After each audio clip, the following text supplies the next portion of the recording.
Esto no es una entrevista, con Sara Vendrés.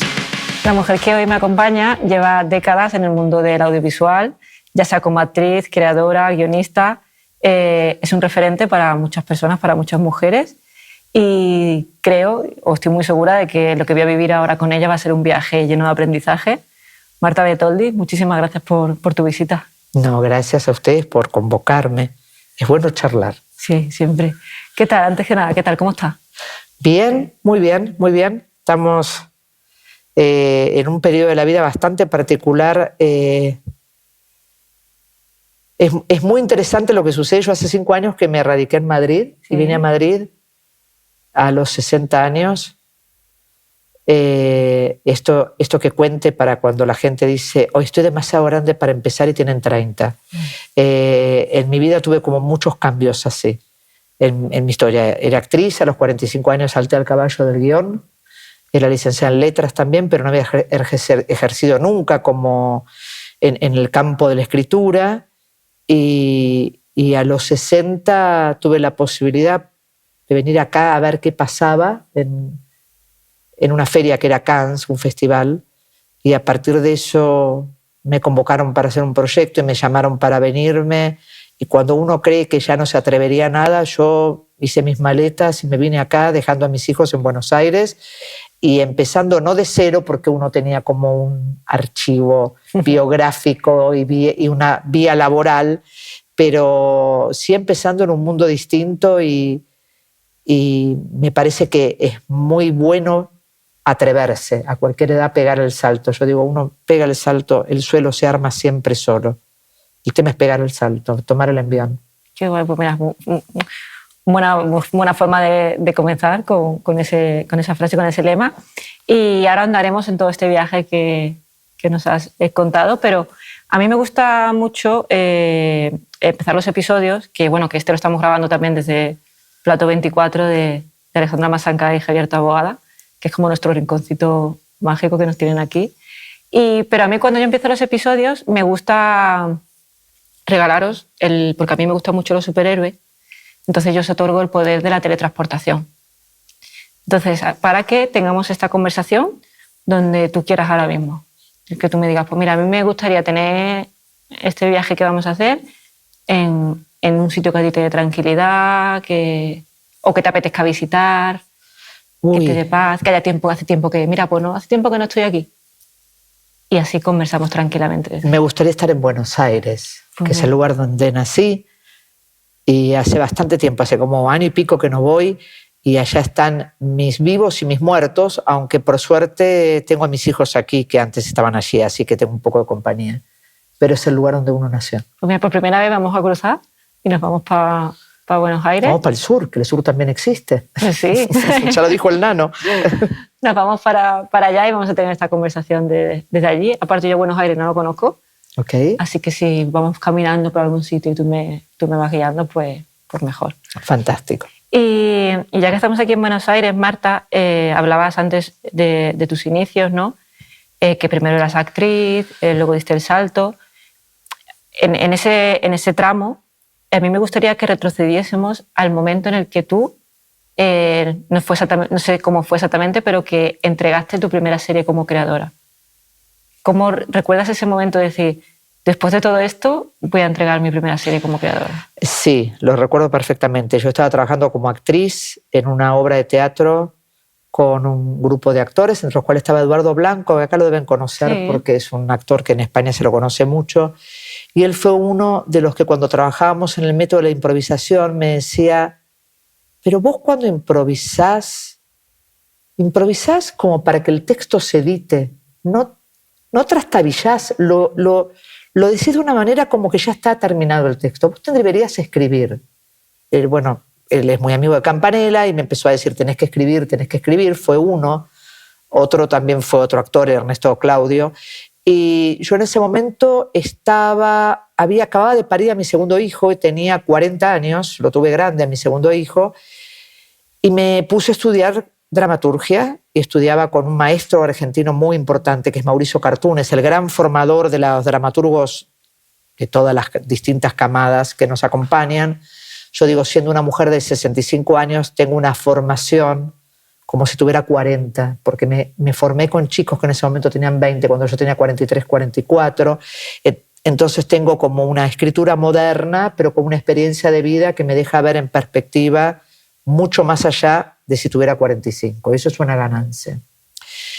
Y estaba buscando un texto de teatro, no encontrábamos textos de teatro que pudiéramos pagar los derechos, éramos actores off. Y dije, yo voy a escribir una obra de teatro. Y así empecé, escribiendo teatro. La primera obra que escribí fue Contracciones.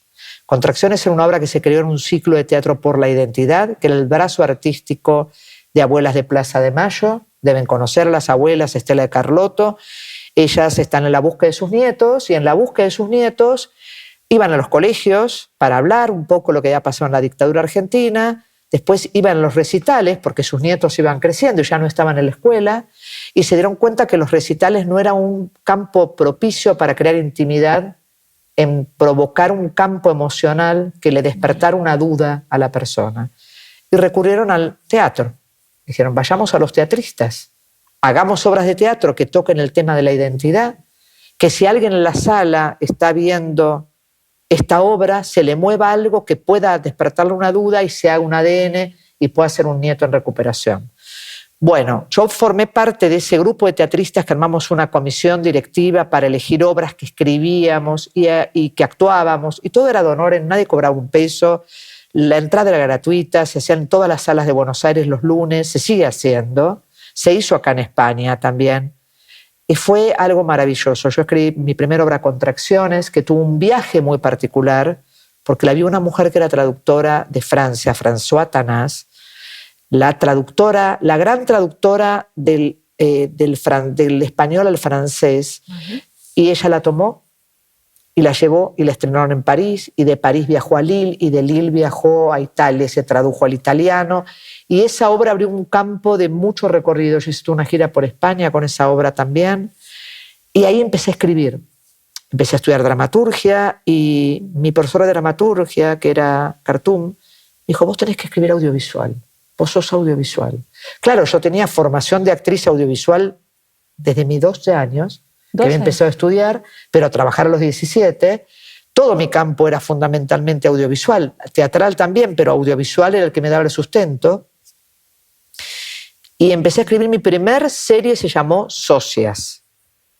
La escribí junto a Silvina Fredkes para una productora polka de Canal 13, que fue una serie muy vanguardista, que eran 3 socias de un estudio jurídico que impartían justicia siendo mujeres en el campo penal, sobre determinadas circunstancias que en la práctica no tenían una ley escrita, pero que en la práctica se llevaba a cabo de alguna manera. Quiero decir, la ley del matrimonio igualitario, que en ese momento no estaba, estamos hablando del año 2008, la ley del aborto, que en la Argentina no estaba, la ley de la eutanasia, que sigue sin existir, la ley de lo que puede ser un alquiler de vientre, que tampoco está aprobada, pero sí de la subrogación no, pero sí el esperma de donante, la ley de lo que sucede con determinados campos en la pornografía, cuáles son los límites de la pornografía y no, el abuso, los distintos tipos de abuso que en ese momento,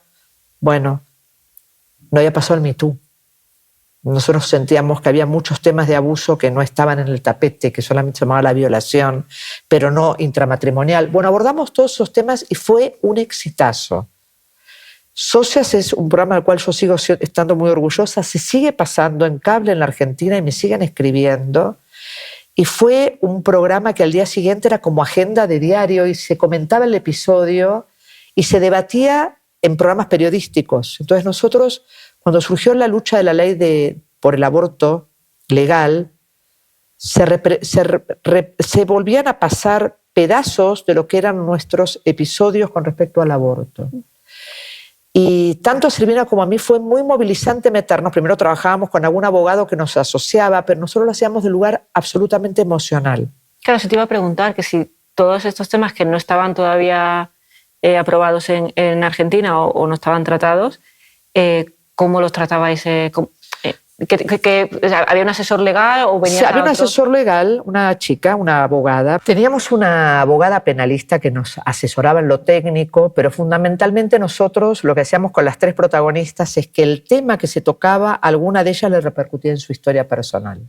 Vale. Entonces nosotros tratábamos, por un lado, el punto de partida de esta serie fue poner a las mujeres a defender desde el lugar que las mujeres defendemos.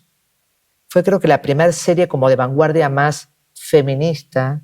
A mí me convirtió en la autora de todas las series de mujeres. Esta serie me dio una instalación muy en el rol de ser una autora de mujeres. Era no juzgar a los personajes, tratar de empatizar y entender que hay un campo legal que está en un límite muy, muy delgado, muy difuso, donde las leyes están pero no se aplican. Bueno, el tema del aborto no lo voy a decir porque ustedes también como mujeres que están aquí y saben, en España está hace mucho tiempo, es una ley que si los hombres hubieran tenido que aprobar, lo hubieran aprobado hace muchos siglos atrás. Pero como la que pone el cuerpo somos nosotros, se dilató, se juzgó, se moralizó, se metió la religión, entraron una cantidad de factores que no tenía que ver mucho con lo que queríamos contar, digamos. Nosotros leímos un libro que era Fornicarás y matarás, que habla exactamente de esto. La decisión de un aborto es una decisión trágica, es cuando no hay otra opción.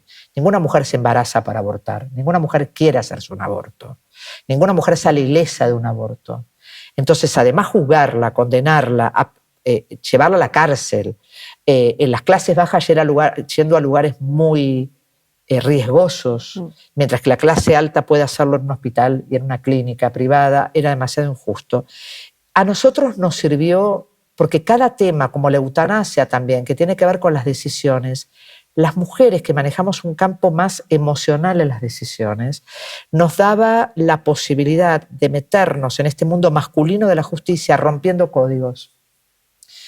Y nosotros tenemos una protagonista que iniciaba, eran 3, ¿no? Pero una de ellas defendiendo a un supuesto abusador, pero que no sabía que había sido abusador, de la cual ella terminaba siendo abusada. Era muy interesante el punto que tomábamos, porque uno consideraba abuso que la violación era, ¿no?, con armas, con golpes, y nosotros nos metíamos en esos lugares delicados, que es o el no te paralizó, o estabas con alguien con quien tenías una relación pero no querías mantenerla. Yo creo que todas nosotras como mujeres después del Me Too, todos estos temas saltaron como una olla en ebullición. Socias en ese momento tuvimos como una antena que captamos un ratito antes algo que se venía gestando en lo femenino. No vamos a decir que el feminismo surgió ahora en el Me Too, ¿no? Surgió de nuestras abuelas. Mayo francés. De hecho, tú vienes de generaciones, ¿no? Tu bisabuela trabajaba en una fábrica. Bueno, por eso mi bisabuela que se fue, ahora acabo de venir del pueblo, mi bisabuela de Arenzano, estuve este fin de semana. Mi bisabuela vino a los 19 años, tuvo 8 hijos, quedó viuda muy joven, era analfabeta, el marido tenía una fábrica de ladrillos y ella contaba, como no sabía contar, pasaba poroto de bolsillo derecho a bolsillo izquierdo. Hizo un imperio, una fortuna, dejó 8 propiedades a cada uno de sus hijos, fue millonaria, no sabía escribir. Y en realidad, y mi abuela, ¿no?, la descendencia, era una mujer que usaba pantalones y que iba al casino, fumaba y tomaba whisky, y esto no era común en la época de mi abuela. Te hablo que mi abuela nació a principios del siglo XX. Mi madre ya trabajaba, hacía topless en la playa, que en Argentina nadie hacía topless. Digamos, veníamos yo ya vengo de mujeres con una cierta deconstrucción que creo que a la hora de escribir sobre la mujer ya me tocó contar que somos un poco más atrevidas o que nos podemos animar a esto, ¿no? Yo termino viniéndome a los 60 años con 2 maletas a hacer la Europa y con muy poca plata en el banco, post pandemia. Y ese salto, ¿por qué decides venirte y decir me voy? Bueno, en la Argentina se estaba cerrando la industria audiovisual, ahora estamos en un momento muy crítico, yo veía viendo cómo se achicaba. Yo había hecho una serie que era Ciegas Citas, que fue una serie que se vendió en muchísimos países de mucho éxito, que me dio viajar por distintos países para coachear desde China, Hungría, Alemania, Chile, España. Y yo veía que lo que se estaba armando en series en el mundo tenía un techo mucho más alto y que yo estaba tocando un techo donde yo sentía que esto venía para achicarse y dije, tengo que intentarlo. Este techo estamos chocando, tengo que intentarlo, tengo que contar esto que la serie que yo había hecho se había vendido en el mundo de una manera muy empática. Ciegacita se hizo en muchos países. ¿Aquí se hizo en España? Sí, acá se hizo con Verónica Fernández, fue la que lo adaptó y funcionó muy bien. Fue una serie muy particular, que también una protagonista muy poco común, una protagonista que jugaba una apuesta. En realidad la madre jugaba una apuesta con la hermana de que la que se iba a casar, que la hermana más grande iba a llegar soltera, sin novio, vestida de negro. Una protagonista excedida en kilos, que no era muy común en ese tiempo en las novelas. No era nada hegemónica, no le interesaba estar en pareja, odiaba el amor y transitaba en esa búsqueda del amor para ganar una apuesta a la madre, terminaba enamorándose del chico de enfrente, el vecinito de enfrente, que era un compañero de un diario muy en decadencia, acá en España era una radio, lo tenía frente a sus ojos y terminaba haciendo una construcción relativamente, ¿no? La versión original era relativamente, veamos cómo nos va, sin responder al canon de que todas las mujeres tenemos que estar solas o no solas, o acompañadas o somos solteronas. Y en el caso de Lucía González, que era un personaje muy irreverente, ella trataba en una especie, la versión original, de coach, de autoayuda, de poder cumplir esta meta contra su voluntad, para ganar una apuesta a la madre que la descalificaba. Era muy interesante eso. Y por ejemplo, esta serie Ciegacitas, que estaba diciendo que se ha adaptado a un montón de países, Sí. tú ahí como creadora, Marta, cuando se adapta, ¿tú tienes decisión final?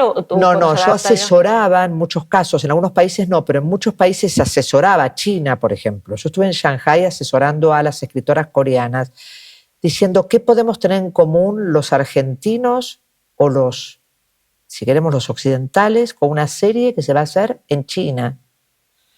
Y teníamos mucho en común. Y ellas se reían en las mismas partes, tenían el matriarcado muy claro, tenían una cierta hegemonía diferente a la nuestra, porque ellos no tienen un tema con la obesidad como los tenemos los latinos. Estábamos hablando de una persona que era el enfrentamiento antihegemónico con una hermana súper hegemónica, bonita, preciosa, flaca, que respondía a todos los cánones que marca el mercado occidental y cristiano. Ella era absolutamente, estaba en las antípodas. Y lograron en China hacer eso también. Desde otro lugar, con la hegemonía que tiene que ver de otra manera en lo oriental, pero también hay una belleza hegemónica. Para mí fue muy atractivo. Aprendí muchísimo trabajando con distintas culturas con respecto a lo mismo, porque me daba cuenta además que las mujeres estábamos enmarcadas parecidas en distintas culturas. Una alemana no tiene nada que ver con una argentina ni con una china, pero teníamos que ver. Y sobre todo, la parte que estabas contándonos un poco de que al final es como que ya está bien, ¿no?, del rol siempre de cómo tiene que ser el estándar de la mujer, que al final estabas hablando de socias y también de Ciegacitas, de que al final rompe un poco ese molde de la estructura estándar normalizada, que no es la realidad, porque esa falsa percepción que se dice de que es lo perfecto y tal, no existe. No, con el agravante que tenemos ahora, que hablábamos recién, fuera de cámara, que es las redes sociales, que generan adolescentes donde quieren crear su propia tapa de revista y quieren emular a algo que es muy ficticio. O sea, hay una nueva generación que está surgiendo, que ojalá tenga la fuerza para imponerse, que no es la mía, que no es la que me sigue, que no es la otra, sino bastante más joven, que es aceptémonos como somos y seamos lo que somos y tratemos de no poner el ojo en la crítica del cuerpo ajeno. O sea, acá en Europa, si hay algo que es muy cómodo, es que uno va a una playa y se encuentra en topless con todo tipo de cuerpo y nadie mira el cuerpo de otro. Salvo que aparezca un argentino que está diciendo, mira las lolas de ella, mira la gorda que ella... Digamos, los argentinos somos muy críticos con el cuerpo ajeno. Muy críticos. Hay una cultura del gimnasio, una cultura de la estética que tenemos muy marcadas, que no sé de dónde nos viene, porque somos hijos de ustedes, y yo no lo siento tanto en España. Y es muy aliviador, porque en última instancia no te requiere decir, bueno, si tengo arrugas, también pasa que hay una edad donde uno combate esto. A los 45 o 50 uno agarra un ataque que es, me arrugué. Empiezan las patas de gallo, se empieza a caer, se caen las rodillas, empieza a decir... Y uno empieza una batalla con esto. Pues el gimnasio, me pongo cremas, me pongo botox, trato. Hasta que en un momento pasás los 60 y decís, esto es una batalla perdida. Y a la edad que tengo yo ahora, es que no me importa. Es que no me importa de verdad. Y les quiero decir esto, los aliento a que sepan que se llega un momento en el cual soy lo que soy, no voy a poder combatir porque me voy a tener que operar cada 10 años para poder mantener, porque lo que me opero hoy se me cae mañana. Y porque en última instancia yo agradezco cuando veo en actrices, en actores, caras con arrugas, caras con expresiones. Digo, hemos escuchado todas las actrices americanas renegar del Botox. Tantas tienen esta bandera diciendo no me pincho nunca más, no me endurezco el rostro nunca más. Porque un actor que además lo que hace es paralizarse y no expresar y estar tan, ¿no? Con esas caras tan hegemónicamente estiradas y monstruosas por otro lado, porque además este bucle le juega que no está muy operada, no la podés llamar porque no se le nota mucho la operación. Bueno, es muy cruel, especialmente con las mujeres. Esto es una herencia patriarcal, especialmente con las mujeres. Y yo creo que la mejor manera de revelarnos a esto, mujeres, es decir, aceptémonos y seamos... Las mujeres son muy crueles con la mirada sobre la otra mujer, mucho más que los hombres. Aceptarnos que una mujer que tuvo un embarazo y que maternó, tiene un ensanchamiento de cadera, que le dio el mismo parto, que no va a volver la cadera exacta. Algunas tienen el don que sí, pero otras no, y las lolas se caen.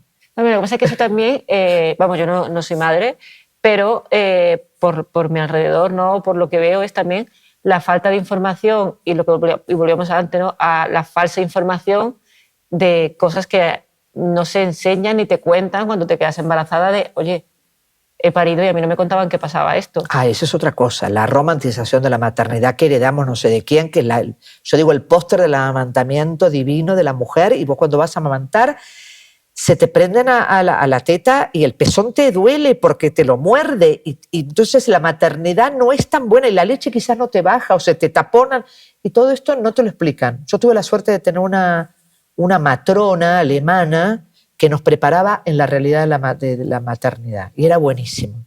Porque no decía, el parto duele, pero bueno, es un dolor que tiene sentido, podés concentrarte y relajarte, pero duele. Digamos, toda esa cuestión de que nadie te explique, entonces llegas ahí y decís, ¿no? O la depresión postparto, que nos pasa algunas, más menos.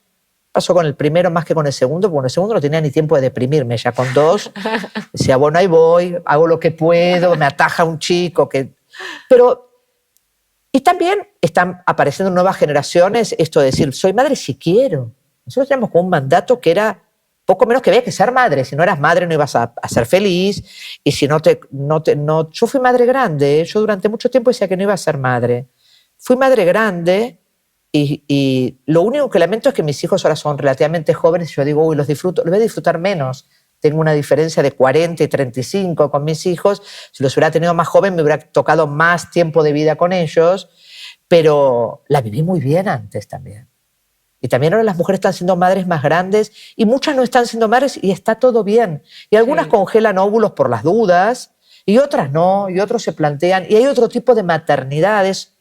Uno materna de distintas, maternas con perros, maternas con sobrinos, maternas con equipos de trabajo. Sí. Yo soy muy maternal con todos, no con mis hijos. Siempre fui muy maternal con mis amigos y con mis equipos de trabajo. Entonces hay distintas maneras. También cambió eso. Sí, a mí siempre yo, de hecho, hace poco lo hablaba de que yo nunca he sentido que he tenido instinto maternal.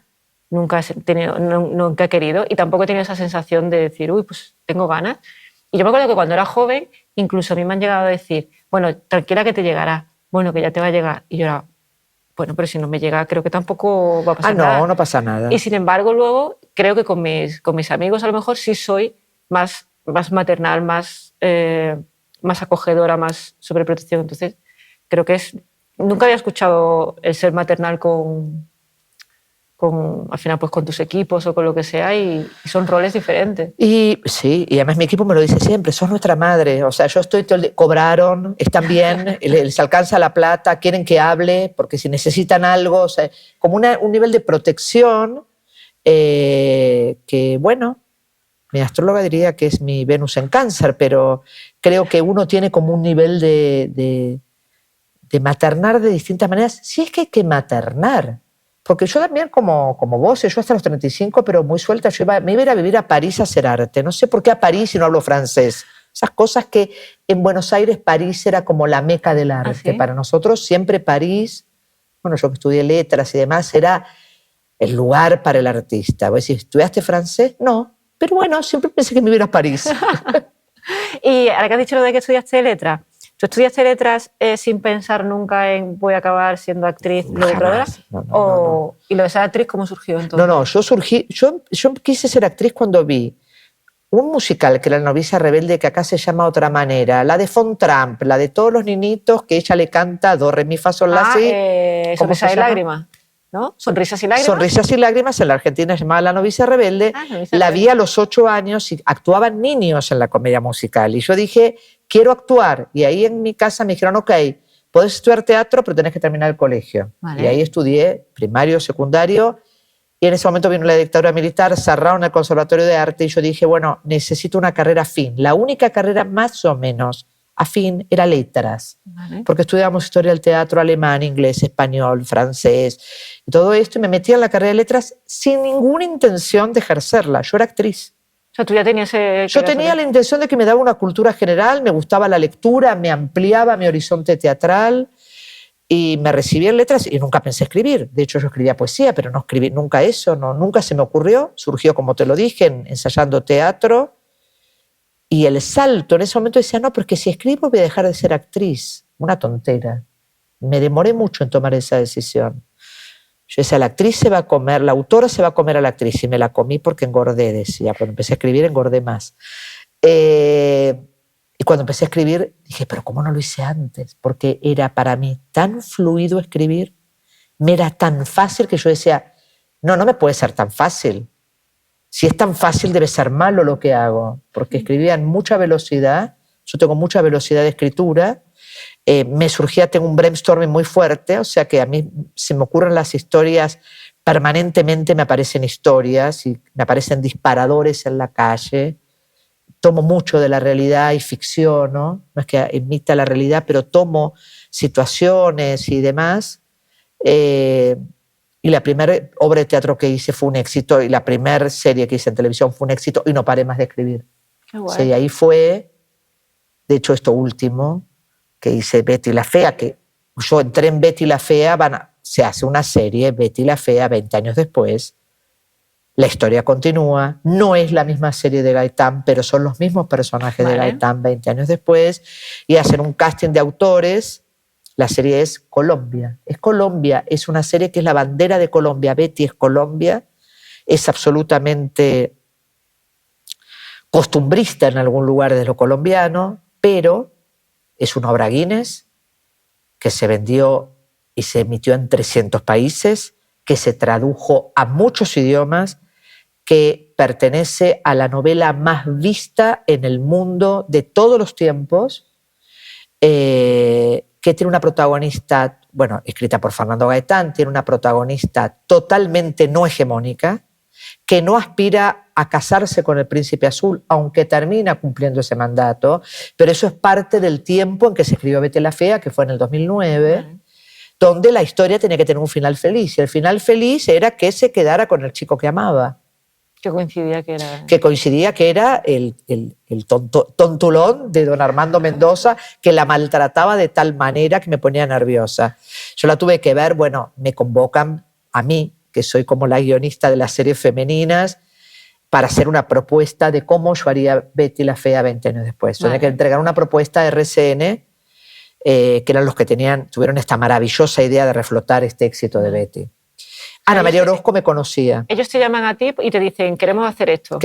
Había un autor colombiano, pero estaban en búsqueda porque no encontraban cómo hacerlo, y Ana María Orozco, que es la protagonista de Betty la Fea, me conocía de Argentina y dijo, yo creo que esto debería escribirlo Marta Bertolli, llámenla. Me llamaron, yo hice una entrega de lo que fue como una suerte de Zoom, ¿no? Esta cosa que heredamos de los Zooms. Y yo dije, bueno, que yo hago una propuesta de este tipo y sentía que era esto. A esto, por supuesto, se empezó a unir equipo colombiano. Juan Pablo Posada y Ana María Londoño, que eran las cabezas de RCN, estaban coacheando esta situación y estaban en la línea de lo que yo quería. Amazon Prime, que era Camila Misas y Laura Williams, eran también las que querían este alineamiento y empezamos a trabajar en una sinergia de equipo. Después se incorporó equipo colombiano. Vale. Obviamente yo necesitaba equipo colombiano porque no escribo en colombiano. Vale. Tampoco escribo en español, escribo en argentino y que me traducen. Vale. Lo intenté, pero no sirve. Decidí que no sirve escribir en algo que no es tu lengua madre y siempre va a estar a media tinta. Es como a lo mejor la interpretación. ¿Has interpretado en otro idioma alguna vez? No, te traducen. No. Interpretación siempre en argentino y cuando nos traducían, o sea, hacíamos mucha coproducción con Berlusconi en Italia. Yo hice muchísimas novelas para Italia y iban traducido al italiano. Vale. Te traducen con la voz igual. Sí. Yo me escucho y soy yo hablando en italiano.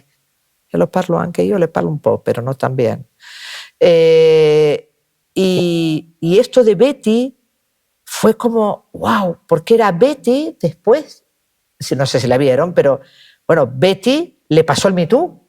Y era que yo tenía que volver. Yo había visto Betty, algunos episodios, no había visto Betty completa. Cuando yo empecé a ver Betty, que es una novela maravillosa, para mí Fernando Gaitán es uno de los grandes autores de las novelas del mundo, y que él tenía mucho prejuicio con la telenovela, porque era un tipo de cultura y tenía como un menosprecio hacia la telenovela hasta que la empezó a escribir, y ahí le pidió perdón a Delia Fialio y a todos diciendo qué difícil es hacer esto, es muy difícil. Yo que venía de la novela, yo vengo de una novela que es la nueva novela. Todas mis novelas son rupturistas, ninguna es un culebrón. Yo no escribo culebrón. Hice mucho como actriz culebrón, pero no es un tono que me sea fácil manejarlo. Y Betty no es un culebrón, Betty es una suerte de comedia romántica disruptiva, creo que por eso pensaron en mí, con sitcom, porque todo el cuartel de las feas y todos esos personajes que no evolucionan, que son exactamente iguales, que tienen los mismos toques durante los 300 episodios, son personajes de sitcom, que se necesita que ejecuten de determinada manera y que siempre van a salir. La Pelitenea va a decir, hice 6 meses en la San Marín y el público va a esperar que diga esto, y la pobreza me respira en la nuca y va a esperar que diga esto y que Hugo diga bombi bombi, que son como los típicos de la sitcom. Sí. Pero a su vez el gran desafío era cómo hacer que fuera políticamente correcto en los tiempos que corren personajes que habían sido maltratados por los hombres. Todas las mujeres eran maltratadas por los hombres en esa serie. Armando Mendoza las sacaba de los pelos a las mujeres, las usaba, les mentía, todo su relación con Betty. Yo miraba los capítulos y decía, no, Betty, no te podés quedar con este hombre. O sea, me desesperaba. Y bueno, la curva que tenía que hacer en el 2009 era esa, quedarse con ese hombre. Pero a Betty también le pasó el Me Too. Esos son los que continúan. O sea, a todos los personajes, a los hombres y a las mujeres, le pasó este gran cambio que sufrimos todos nosotros, que es, bueno, plantearnos que hay otra manera de convivir entre hombres y mujeres y que las mujeres no estamos al servicio de los hombres y que las mujeres podemos estudiar. Todas estas obviedades que para las generaciones jóvenes les va a parecer mentira, pero para nosotras que lo vivimos fueron grandes luchas, donde los hombres nos acompañaban en la maternación, pero no estaban a la par. Hoy cualquier hombre materna igual que una mujer y se toma licencia de maternidad como una mujer y tiene que dejar cuestiones laborales como una mujer. Esto, en este espectro, es nuevo y es un cambio que se dieron en los 20 años. Y a mí me parecía que Betty merecía también, me alegró mucho que Betty se volviera a hacer. Primero porque es entrañable la serie. Los personajes, todos los personajes, los actores, están cambiados porque están más grandes, pero están iguales. O sea, es el mismo elenco de la... El mismo elenco del original. El mismo elenco y los mismos personajes, pero bueno, le han pasado muchas cosas a los personajes y esto es lo que se va a contar. ¿Qué les pasó? ¿Cómo es Betty en el 2024? ¿Cómo es Armando Mendoza en el 2024? Tienen una hija ya crecida. Vale, o sea, digamos que se para donde se acabó la serie y el tiempo que ha pasado hasta que ahora se va a emitir... Son 20 años después. Y se retoma con... Vale. Se retoma 20 años después. Qué bien. Y es como ver qué les pasó. Bueno, acá fue un éxito también Sí. la versión de Betty la Fea. Y han visto las dos, porque hay gente que me dice, yo vi la versión colombiana original, pero vi la española. Claro, luego se hizo, yo creo que la versión española de Betty la Fea era Yo soy Bea, Yo soy que era Bea. la versión que se hizo aquí, que también lo triunfó Sí, muchísimo, pero también se veía Betty la Fea. sí, Se vieron las dos, es verdad. sí. Es verdad, Sí. sí, y ambas triunfaron bastante y al final todo el elenco también.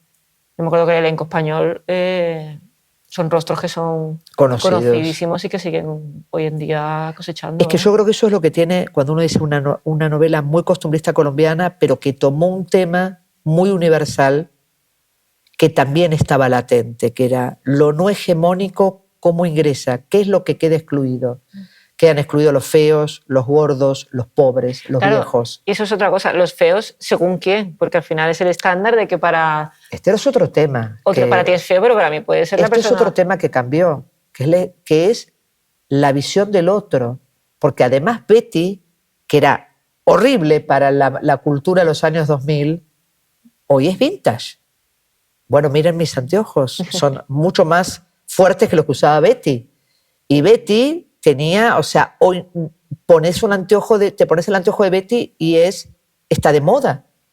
Y la ropa que usaba Betty es una ropa que la usan las tiendas de alta costura porque se usa ese tipo de ropa. El mocasín con la pollera más larga, plisada, con determinadas ropas superpuestas, que en los 2000 era algo que parecía como antiguo y poco estético, hoy en día es moda. Entonces también es eso, porque también hay que abordarlo del lugar que nos pasa. Bueno, por suerte, gracias a Dios, no nos vestimos todos iguales, pero la moda en general tiende a ponernos de una manera uniformada. Sí. Aún en esta estética, ¿no? Se Sí, usan sí. estos anteojos, todos estamos con estos anteojos. Sí, o vuelve lo que el típico de no voy a tirar esto porque seguramente en algún momento volverá, porque al final todo es cíclico. Al final las modas acaban volviendo. Sí. Pero al final, es lo que tú decías, es verdad que hoy en día hay cosas que antiguamente se veía como diferente, pero al final es la subjetividad de cada persona. Es como... Pero además yo creo que tiene que ver con un planteo de ser quien uno... Yo creo que la belleza está en ser uno mismo con lo que es, ¿no? O sea, todos hemos pasado, creo que todos, no sé, si hay alguien que tenga una evolución a los 20 años, de que tenga una seguridad que no necesita ningún cambio, pero generalmente los adolescentes se sienten el patito feo, aunque vos digas, pero ¿cómo? Si sos hermosa, y se sienten el patito feo.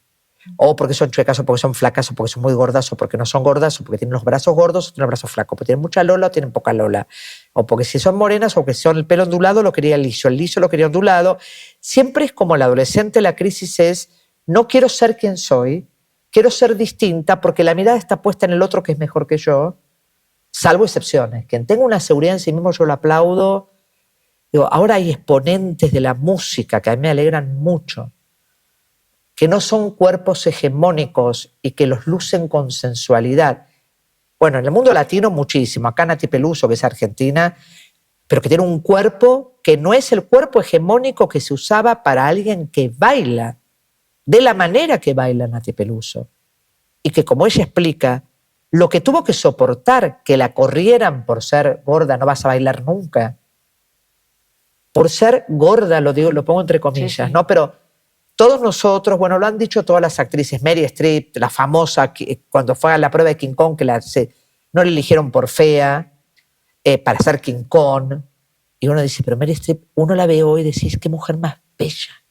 Qué fuerte, yo no había escuchado lo de Meryl Streep, que no la habían cogido para King Kong. Porque no la... Sí, lo cuenta siempre ella. Sí. Ella fue y le había recomendado el hijo del productor, que ahora no me voy a acordar el nombre, por supuesto, al casting de King Kong, y en italiano le dijo, pero ¿cómo me traes esto tan feo para el casting? Y ella entendía italiano. Claro, pensaba que no que no lo lo iba a entender. escuchar. Muy Y bien. se fue. Y ella dice, pero bueno, uno ahí encuentra, esa persona tenía la seguridad de ser quien es y del talento que podía tener.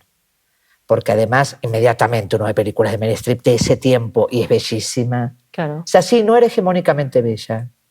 No era Jessica Lange la que lo hizo, siendo una gran actriz, Jessica Lange, y siendo hegemónicamente bonita. Pero también, bueno, Hollywood ha creado esos mitos de bellezas que las ha terminado destruyendo, bueno, todo lo que ha pasado en la industria hollywoodense, de que el no envejecimiento y el no poder soportarlo.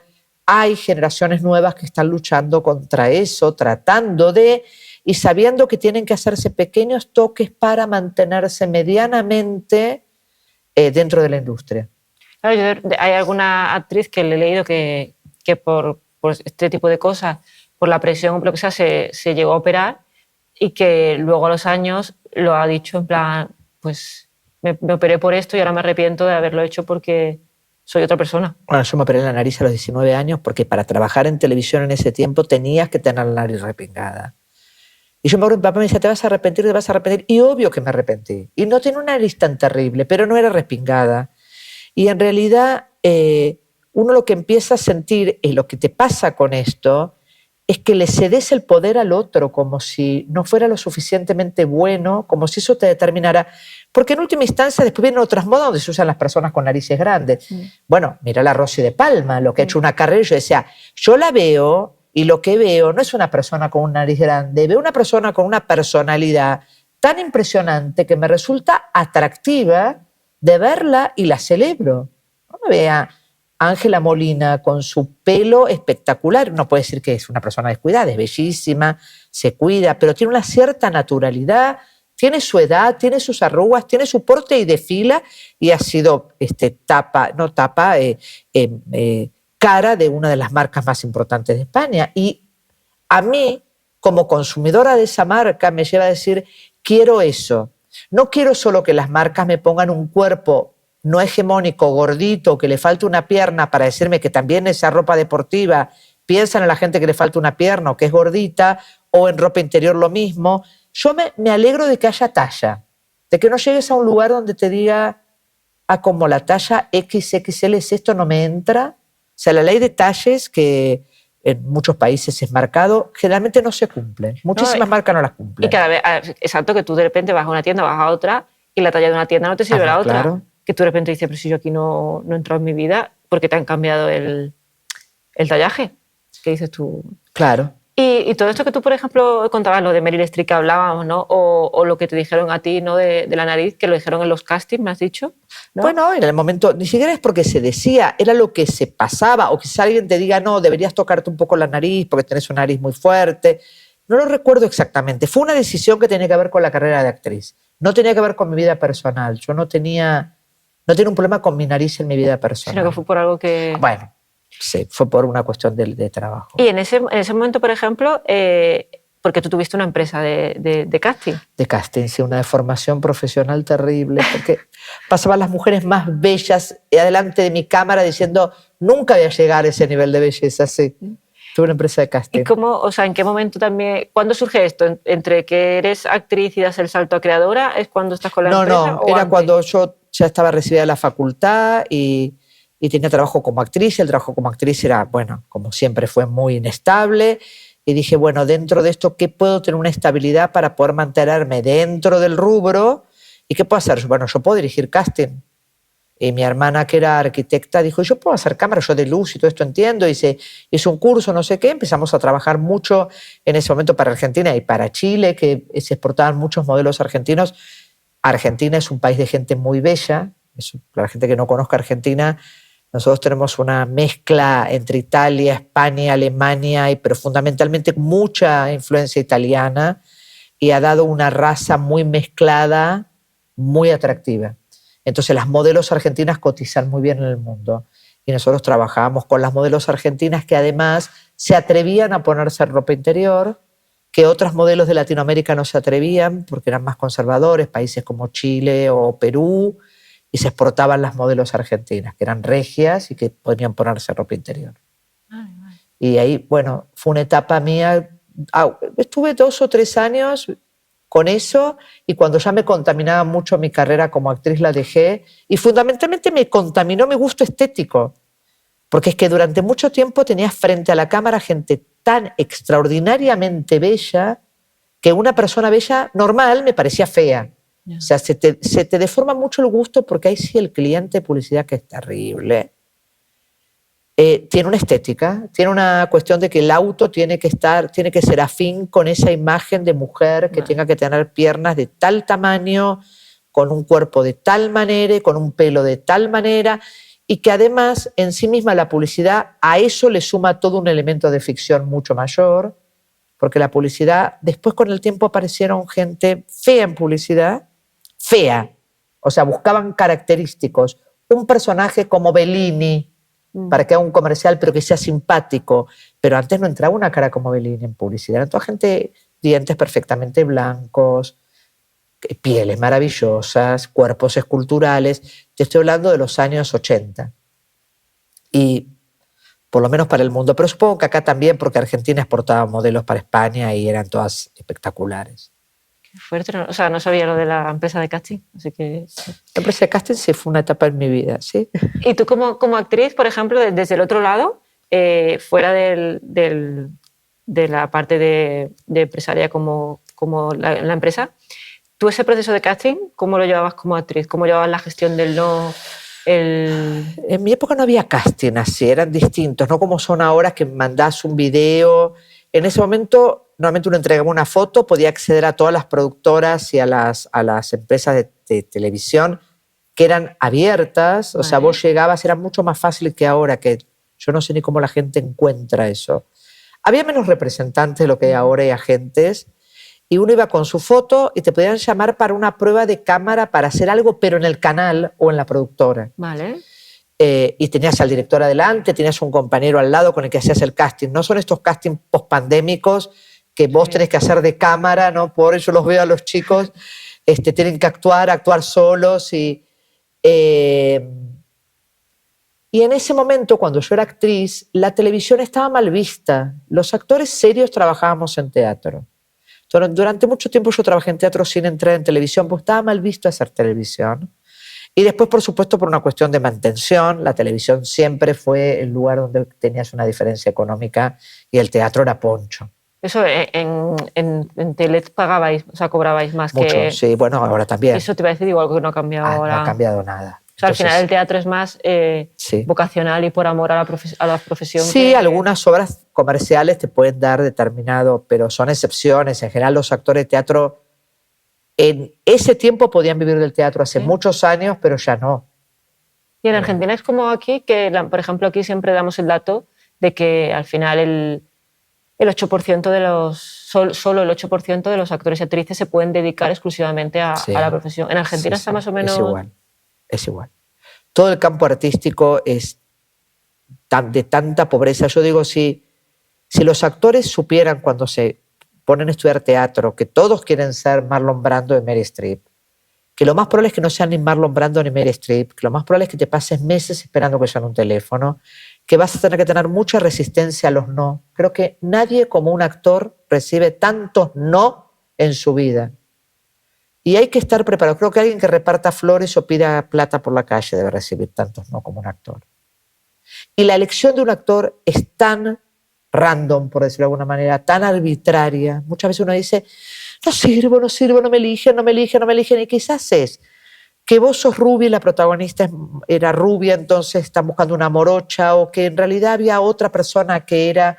Y viste un casting maravilloso, pero te pareces mucho a alguien que ya estuvo o está en otra serie y que no quieren repetir, o que es... Cuando yo pasé del otro lado del mostrador, me pasaron dos cosas. Uno, me asusté un poco diciendo las cosas que se dicen, ¿no? Cuando hablaban de actores, no, este actor, no, con una soltura que yo, que venía hipersensibilizada con los no como actriz, decía, ay, no hablen así, pobres, y quizás está un poco excedido en kilos, pero por otro lado también aparecía una parte que uno hace una película del no, que no es tan así, que uno siente como que es un no personalizado hacia uno. Y yo creo que son carreras de resistencia. Y que también, lo digo cuando doy talleres de guión, lo decía a cada actor con el que me encuentro, búscate un plan B, tenés que tener un plan B. Esta es una carrera que aún los actores muy renombrados llegan a una edad donde tiene fecha de vencimiento y donde los personajes en la industria, sobre todo audiovisual, empiezan a mermar Entonces ya Meryl Streep, que sí es protagonista de película, estamos hablando de una de las mejores actrices del mundo, por lo menos para mí, no para de trabajar, empieza a ser la madre en una serie que ya tiene 2 episodios y no los 5, porque ya no están buscando mujeres de 70 y pico de años para la serie. Siendo Meryl Streep una de las mujeres más privilegiadas en los rubros, ¿no? Pero ¿cuántas series de mujeres de 70 años hay? Que ese es otro tema. Yo tengo una serie de mujeres de 60 y pico que me cuesta mucho venderla porque sienten como que no hay un interés en esa edad, en lo latino. Porque los sajones sí lo hacen muy bien. Grace and Frankie, lo hicieron los mismos creadores de Friends, es la misma Marta Kaufman. Y Marta Kaufman hace el mismo humor que hacía en Friends en 2 mujeres de 70 y pico de años. Y vos la ves y tenés 30 años, o sea, yo lo he visto con mis sobrinas y demás, y se divierten igual. Sin embargo, hay un preconcepto en lo latino, y no hablo solamente de Latinoamérica, sino de España también, donde no hay interés en esa generación, donde creen que la vida no hay demasiado para contar. Entonces, un método Kominsky o un Grace and Frankie, ese tipo de series, no tienen un espacio latino. Pero fíjate que lo que acabas de decir, cuando en realidad a esa edad es cuando más se tiene que contar, porque es cuando más has vivido. Pucha, pero además es tan divertido. Yo digo, realmente, a mí me pongan una cámara cuando salgo de viaje con mi hermana, acabo de venir de viaje, las cosas que haces y que te suceden a determinada edad, que es como una vuelta a la adolescencia. Esto es mucho más divertido. Para la comedia, nuestra edad es fantástica y es como una vuelta de vivir la vida a tope, porque además las mujeres tenemos una expectativa y los hombres de vida mucho más alta que la que tenían nuestros abuelos. Entonces los 60 son los 50 de antes, los 50 son los 40, los 70 son los 60, y nos agarran sin esa necesidad de estar criando nietos. Primero porque nuestros hijos ya no tienen hijos. Entonces ya nuestros hijos no tienen hijos, tienen perros que nos pueden encajar de vez en cuando a que le cuidemos. Y están castrados, como decíamos. Es una sociedad en extinción, definitivamente, ¿no? Nuestros abuelos tenían 10 hijos, nuestros padres tuvieron 3 o 4, nosotros ya tuvimos 2, nuestros hijos no tienen perros que están castrados, por lo tanto nos vamos a extinguir. Es muy gracioso ese dicho, pero es así. Y hay algo de esa edad que si te agarra, por supuesto con proyectos, yo tengo tantos proyectos o más que los que tenía a los 40, me agarré en una etapa muy productiva, muy lúcida, con mucha ganas de viajar, con la plata para viajar que no tenía a los 30 ni a los 40. Y digo, bueno, ahora me la gasto viajando y hago lo que quiero. Y viajo igual, voy a hostels.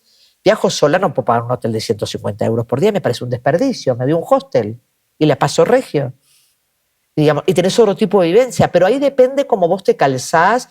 Y me miro en un espejo de pronto y digo, ¿qué hace esa mujer mayor en mi cuerpo de 20? Uy, me tomó una vieja.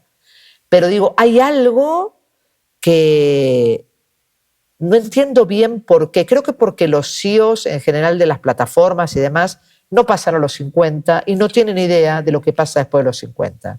Y aspiracionalmente creen que los que consumen las series son gente de 30, 35, 40 y deben tener un estudio hecho del mercado. Pero el que paga esa plataforma es el que está de 50 para arriba. Mis hijos miran YouTube. Y si miran las plataformas es porque usan mi código, pero no lo pagan. Y, por ejemplo, en tu labor como creadora, Marta, retomando un poco el tema del proceso de los castings, ¿no?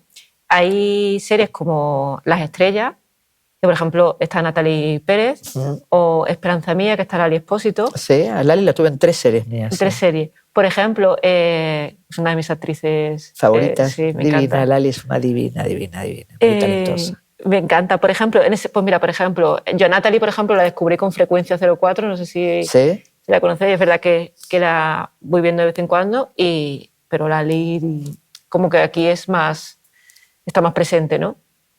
Tú, por ejemplo, el tema de Lali, que ha estado contigo en varias ficciones, cuando tú creas una serie, ¿tú tienes como decisión en el proceso de casting o al ser creadora? Depende. Hoy tengo una reunión justo con Netflix por una decisión de casting, en la cual te dan la participación para que opines. En Betty también tenemos participación. En Las Estrellas, depende, por ejemplo, Las Estrellas.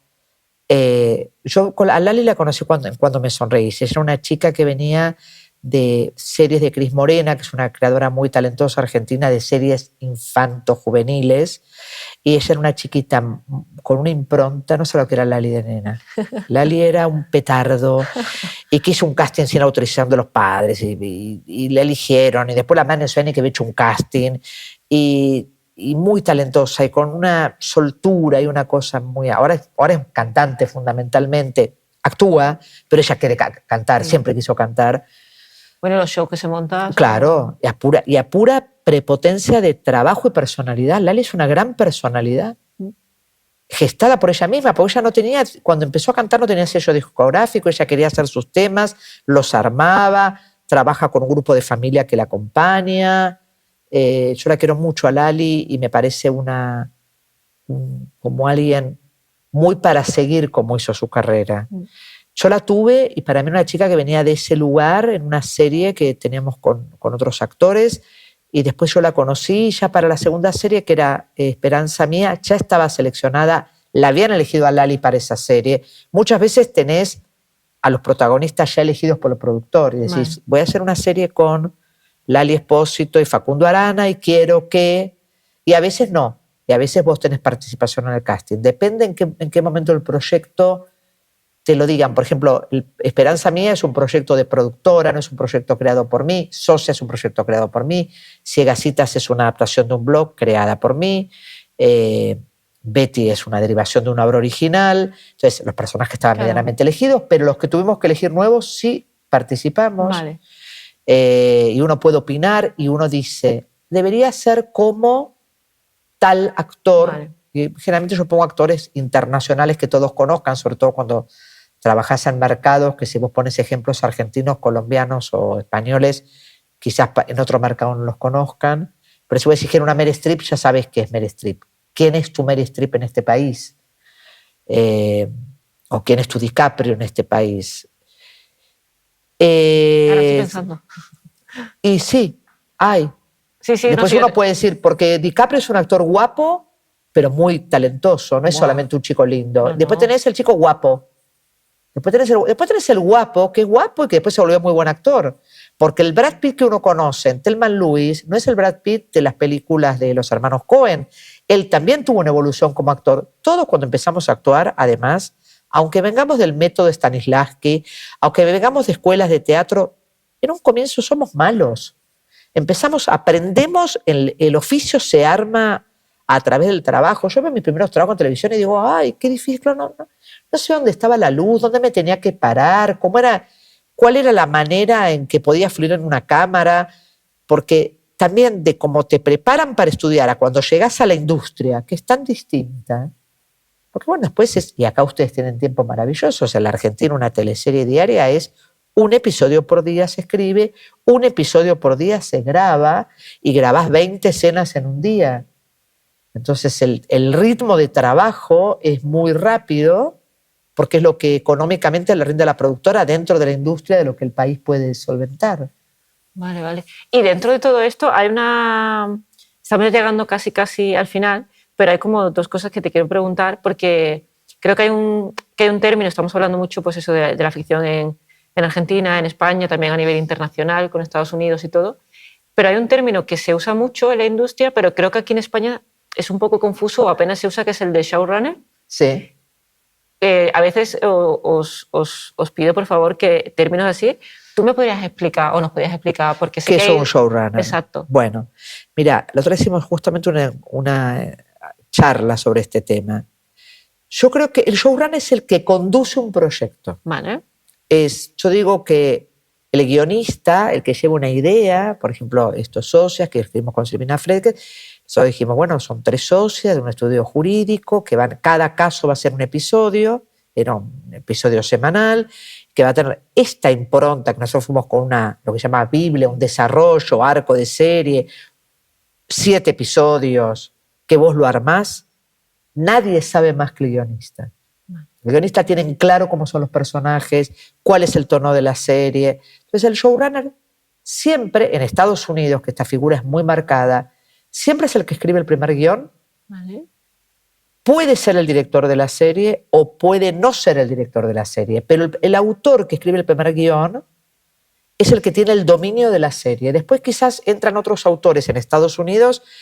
Cada autor escribe un capítulo distinto, pero el showrunner controla todos los episodios. Es como un head writer, ¿no? Yo en Betty era una head writer que tenía equipo que no escribían un episodio cada uno, escribíamos todos los episodios, pero vos sos la cabeza comanda, que decís, esto va a ser así, va a pasar esto, esto y esto, el equipo escribe, después todos opinan, se recibe, se vuelve, pero vos le das el cierre al episodio. Y después entra el feedback de la productora, de la plataforma, y opinan y todo lo demás. En lo que es mercado no americano, porque showrunner en Estados Unidos es el guionista en Estados Unidos, está en el set también. El día que se hace su episodio, está sentado al lado del director, nadie puede cambiar un texto si el guionista no lo permite. El guionista es absolutamente el que tiene la autoridad sobre el guión, el responsable del guión. Esto no sucede en nuestros mercados. A veces el actor improvisa, el director tacha un texto, lo saca. Se supone que está tan cuidado con la plataforma, que se corrige tanto todo, porque además nosotros tenemos un control de lo que un personaje no puede decir lo que quiera, porque si un actor improvisa y dice algo que no se puede decir, yo te digo un texto que no se debe decir. Cuando una mujer dice que no, siempre sí. Bueno, no, eso no lo puedes decir. Un personaje lo puede decir, sí, pero otro personaje le tiene que decir, ¿qué estás diciendo? No, cuando una mujer dice que no, es no. Es no. O sea, un personaje lo puede decir, pero un actor no puede hacer un chiste sobre esto. Porque hay un compliance de plataforma que está cuidando el mensaje que se está transmitiendo, porque obviamente llega un montón de gente y uno tiene que tener mucha responsabilidad sobre el mensaje. Parte de nuestro patriarcado y una cantidad de elementos que hemos heredado tiene que ver con lo que hemos vivido viendo películas, series y demás, que decís, pero mira al hombre, mira lo que le dice, que está bien que un hombre le pegue a una mujer y algo habrá hecho. Todas esas frases que nosotros heredamos tienen que ver con una cultura que fuimos heredando, que digamos, ahora hay mucho cuidado en las plataformas con esto, porque hay mucho cuidado con lo que se transmite. Hay un director que también tiene un conocimiento. Yo soy showrunner de Betty, por ejemplo, de guiones, pero yo no puedo ser showrunner de la luz, de la música, porque no tengo estabilidad, yo no soy una directora. He hecho trabajos con un amigo director, Daniel Barone, que es un argentino, que hizo acá, ahora estrena la última temporada de Élite, como le dicen ustedes, Elite, ¿no? Le cambian el acento para como le decimos nosotros. No sé, Élite, ¿no? Élite. Bueno, y que nosotros entonces nos complementábamos. Él no es guionista, yo manejaba el guión, él manejaba la parte de dirección, y así es como un showruneo compartido. Pero también, en general, el showrunner es, en Six Feet Under, Alan Ball, el creador de la serie. Ahora sí. Marta Kaufman, la que creó Friends. ¿No? Yo armé esta historia, es así, trabajo con personas que me van asistiendo en otras áreas y la voy manejando, pero es una figura muy moderna que entró ahora en mercado americano y que se está tratando de imponer, pero que está como en figuras divididas. A mí me costaría mucho decir que soy showrunner teniendo un director que sabe más que yo. Y tengo otra cosa que leyendo sobre ti y tu biografía y todo de tu currículum, hay una cosa que me llama mucho la atención y te tengo que preguntar por eso, que he visto que eres jurado de los Emmy. Internacional.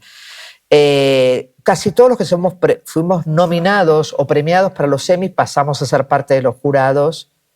Lo que ves es, te tocan sectores y regiones. A mí durante mucho tiempo me tocó, durante todo el tiempo que fui jurado del Emmy, porque ahora, bueno, este año no sé dónde que me va a tocar, me tocaba Europa. Al estar trabajando para mercado europeo, yo no puedo ser jurado de mercado europeo, o sea, según el mercado que estás. Como yo, aún en Europa, también trabajo para mercado latino, entonces si vos estás en mercados donde compiten tus productos, no puedes ser jurado. Pero como yo no trabajaba para Europa en ese tiempo, mi mercado era Europa. Y lo que haces es ver series que están preseleccionadas, en los cuales los ves con todo el jurado. En una época, bueno, después de pandemia no, se hacían en Zoom, todo vino en Zoom, pero nos juntábamos en jornadas en un hotel que pasábamos 2 o 3 días viendo material de Italia, Portugal, Francia, España, todos los países, Alemania. Se iban seleccionando, vos ves el material y a partir de eso haces una selección de a quién votarías en los distintos rubros. A mí me tocaban series, a otros le tocan actores, a otros le tocan dirección, a otros le tocan producción. A mí me tocaba las mejores series. ¿Y eso ya es siempre? O sea, desde de una vez que te nominan... Siempre. El problema que yo estoy teniendo ahora es que estoy trabajando para el mercado europeo, entonces seguramente el año que viene, si yo tengo estrenado en el mercado europeo, no puedo ser, salvo que no esté trabajando en el mercado europeo. Pero en general sí sostienen, porque todos los jurados del Emmy, casi todos, algunos no, son como honoris causa, son personas que han tenido una serie que fue nominada. Yo tuve 2 nominaciones al Emmy, con Ciegas Citas España y con Ciegas Citas Argentina, que han sido nominadas para el premio. ¡Qué guay! Para el Emmy Internacional, sí, está muy lindo. Qué bonito. Fui con todo el equipo acá de España, divinos todos. Qué guay. Sí. Pues Marta, estamos llegando ya casi al final, aquí desde Buenos Aires, que hemos vuelto, y quería preguntarte de todo lo que hemos hablado, desde tus inicios, desde que estudiaste la carrera, formaste tu empresa de casting, fuiste actriz, te vienes para España, tienes a tus hijos, todo este proceso, has estado en los Emmys. A mí me gusta preguntaros, todo este viaje que hemos recorrido, ¿tú cómo me lo resumirías? ¿Con qué te quedarías? ¿Qué dirías tú? Marta Betoldi tiene una vida muy sucedida.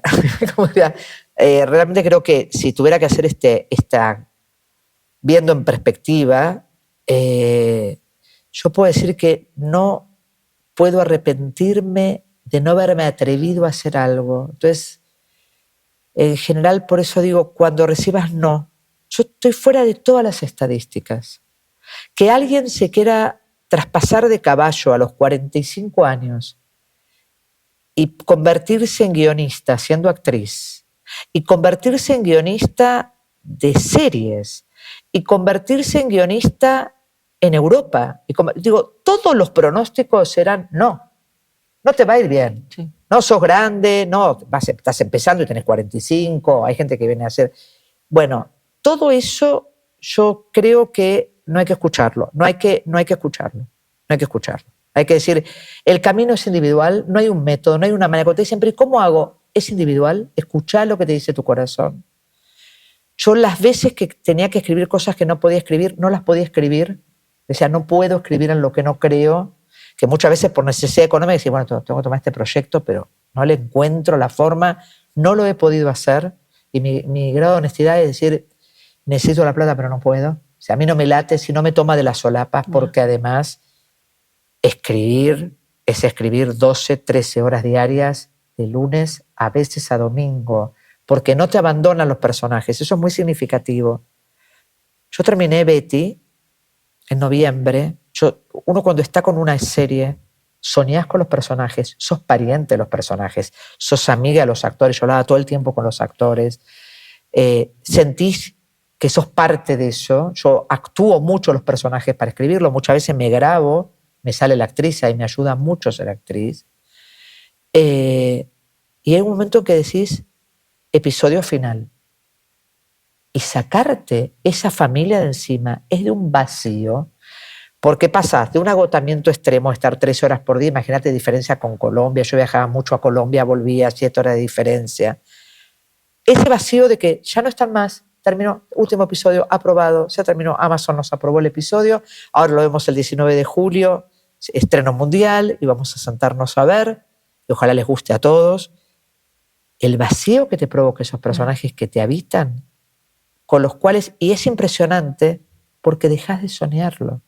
Y es como un duelo de despedida. Hay una parte tuya que vos le das a ese personaje, que el personaje te devuelve, el actor, vas viendo material, vas diciendo, hace esto, lo voy a poner, esto me gusta, lo que hace, lo conversás, y en un momento esto está listo, ya está, ya se terminó, ahí quedó. Y es significativo porque convivís mucho tiempo. Entonces, yo fui las estrellas, las 5. Yo fui Lali y fui monja trucha, como decimos nosotros, que no era monja. Yo fui socias, cada una de ellas. Parte de mi vida está prestada a esos personajes de distinta manera. Algunas, ¿no? Parte de amigas mías, todo esto. Y hay algo que va quedando ahí, pero a su vez que cuando termine ese proyecto, terminó.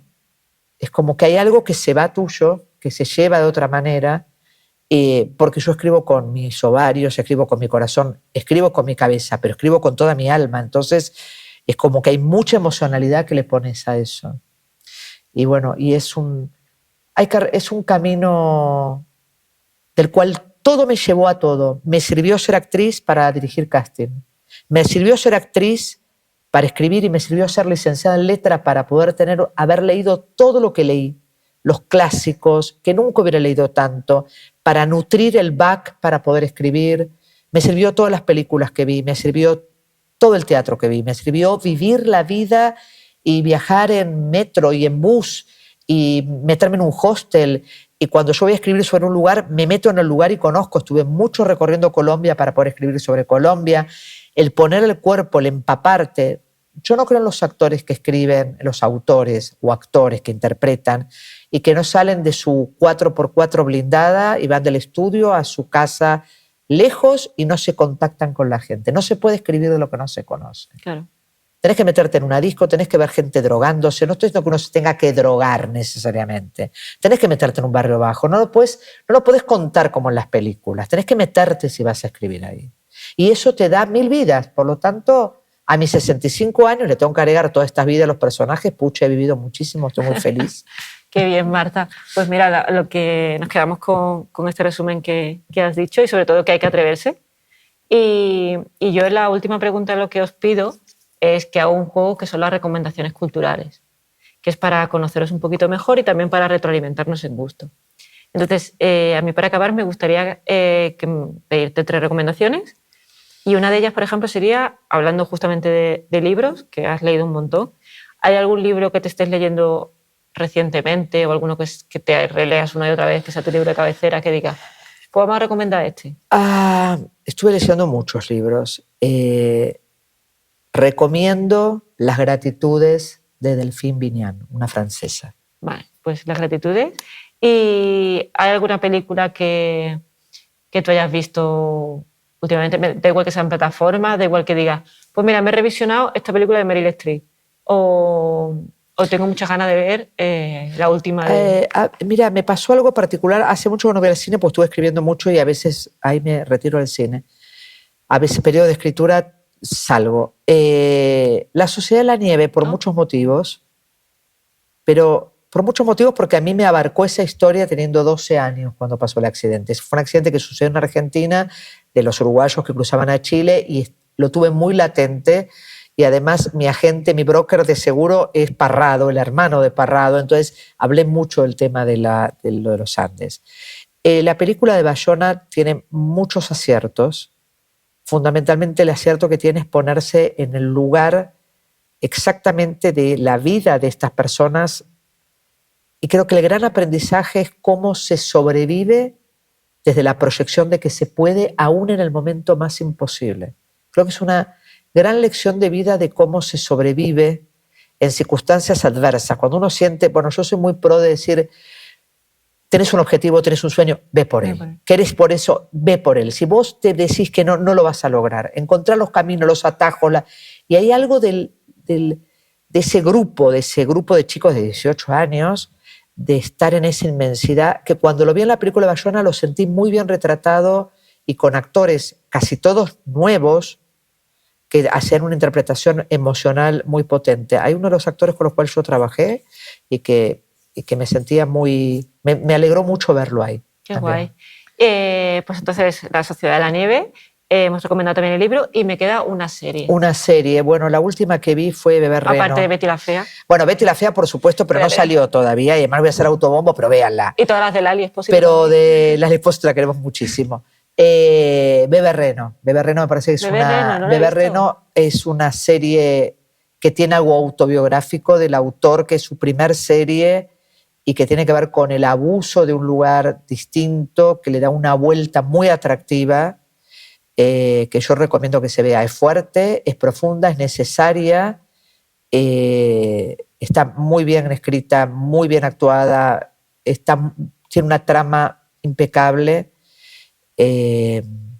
Se estrenó hace poco, sí. Y está en plataformas, ¿no? Está en plataforma, está en Netflix. En Netflix, perfecto, pues... Y en teatro, si ven acá en España, vayan a ver Prima Facie, por favor, vi, obligada, la de Vicky Luengo. Tuve la suerte, de hecho la recomendé la temporada pasada porque tuve la suerte de verla y llevaba mucho tiempo, me la perdí aquí en Madrid, conseguí en Valencia ir a verla. Ajá.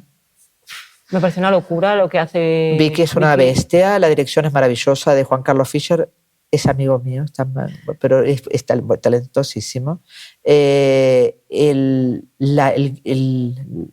La obra de teatro es una belleza, el punto en el que se instala es muy particular, me parece necesaria para hombres y mujeres, me parece necesaria para que la vean desde las chicas de 14 años en adelante, o 13 o lo que fuera, y ver una clase de actuación impresionante. Sí. Que Vicky... Salvaje lo de Vicky. Una locura. Salvaje, sí. Pues nada, Marta, que muchísimas gracias por tu visita. Recomendamos todo lo que nos has dicho, lo tenemos apuntado. Recomendamos Betty la Fea, que ya está, como esto es atemporal, cuando emitamos esta entrevista ya está en plataformas. Ya está, entonces ya, bueno, van a decir, véanla, por favor, véanla, esta plataforma, Amazon Prime, estreno global, 19 de julio, o sea que ya pasó, y sí, disfrútenla. Estoy muy orgullosa de Betty. Me alegro mucho. Muchísimas gracias por todo lo enseñado hoy, por compartir con nosotros todo tu viaje, todo tu camino, y vuelve cuando quieras. Bueno, muchas gracias, me sentí muy bien. Gracias, Marta. A ti.